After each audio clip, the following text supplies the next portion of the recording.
He's quoting Taylor Swift now? That was the stunned reaction across social media when California Governor Gavin Newsom posted a cryptic Instagram story featuring a lyric from Swift's hit song The Archer, directly above a photo of Donald Trump arriving in Los Angeles.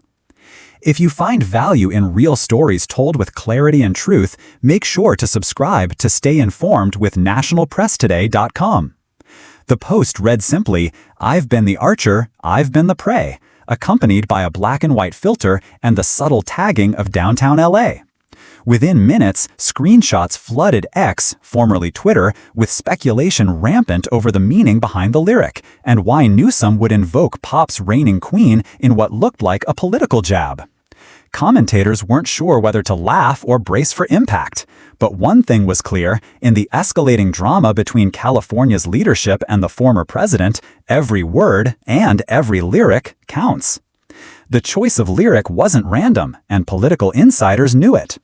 Swift's The Archer explores vulnerability, duality, and the emotional cost of being both hunted and hunter. For Newsom, quoting it in the context of Trump's LA arrival wasn't just a nod to pop culture, it was a calculated message. The former president's visit coincided with rising tensions in the city, protests over homelessness, heated debates on immigration, and partisan clashes at public events. By inserting a Swift lyric into this volatile moment, Newsom signaled both defiance and weariness, as if to say, "I see what's coming and I've been here before." Analysts believe this was no spontaneous post. It was political theater wrapped in viral packaging aimed at drawing in younger audiences while throwing shade with plausible deniability. Trump's team, however, wasn't about to let the moment pass. Shortly after Newsom's Instagram story gained traction, one of Trump's senior advisors posted on X, "California is collapsing under his watch, and he's quoting pop songs?" The remark quickly went viral, igniting a wave of memes, commentary, and late-night jokes. What looked like a cultural jab had now evolved into a full-on rhetorical duel, one using lyrics, the other slinging facts, or spin, depending on your side. This back and forth highlighted a key dynamic in modern politics, where aesthetic gestures and snappy clapbacks often carry more weight than policy arguments. As one strategist noted, you don't need a bill to win attention anymore, just a well-timed post and a cultural hook. And then came the Swifties. As word spread that a Taylor Swift lyric had entered the political arena, the pop star's massive fan base began weighing in. Some praised Newsom for his sass and strategy, while others warned that dragging Swift into politics without her consent could backfire. The hashtag #SwiftForNewsom briefly trended on X, with users posting memes of Newsom in sparkly outfits or reimagining campaign slogans with Swift lyrics. But beneath the humor was a real question: who owns the cultural narrative? Even late-night shows jumped in. One host quipped, "California's on fire, but at least it's got a good soundtrack."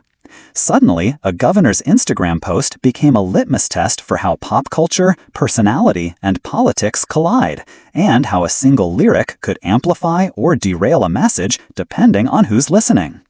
But Newsom didn't stop there. He doubled down. Later that evening, during a press conference about LA's ongoing unrest, the governor was asked whether the lyric was intentional. With a half smile, he responded, "Let's just say I'm very selective with what I post." It was a wink, a nod, and a challenge all at once. The room laughed, reporters took notes, and online, theories multiplied. Was this a calculated PR move to tap into the cultural zeitgeist? A warning shot at Trump disguised as a pop reference? Or simply Newsom having fun with his millennial base? Regardless, one thing became clear. Newsom was no longer just governing. He was performing, maneuvering through the political landscape with the flair of someone who knows how to capture a moment and spin it into momentum. The White House took notice, and so did Trump. Within hours, Trump posted on Truth Social, calling Newsom a lightweight showman and accusing him of hiding behind pop lyrics instead of facing real issues. The post went viral as expected. But what caught observers off guard was Newsom's lack of direct reply. No counterpost, no clapback, just silence. A strategic one. Instead, Newsom's team quietly released a clip of the governor visiting an emergency shelter in LA, comforting residents and talking to volunteers. No flashy caption, no dramatic music, just raw footage. Analysts called it a masterstroke, an unspoken contrast between Trump's bombast and Newsom's boots-on-the-ground leadership. By not engaging, Newsom made a bigger statement. Even non-political figures weighed in. A-list celebrities reposted the story.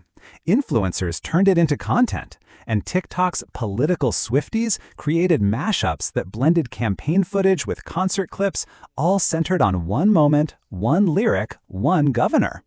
What started as a 24-hour Instagram story had become a full-blown cultural event.